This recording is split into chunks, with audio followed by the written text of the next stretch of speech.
And without further ado, let's get you married.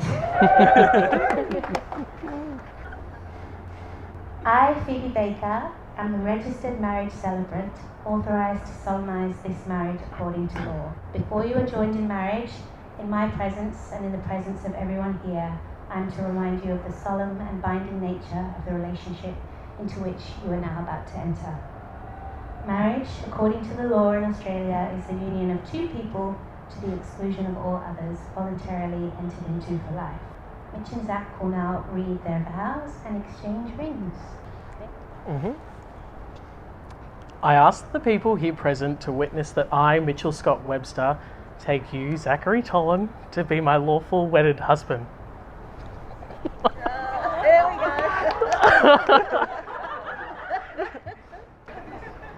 I ask the people here present to witness that I, Zachary Tolan, take you, Mitchell Scott Webster, to be my lawful wedded husband. Exchange ring. Oh shit. Do I give him mine? Oh, yes, thank you.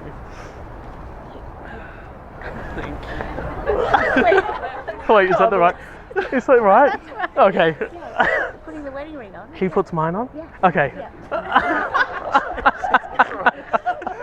Zach and Mitch, I now pronounce you husbands. You may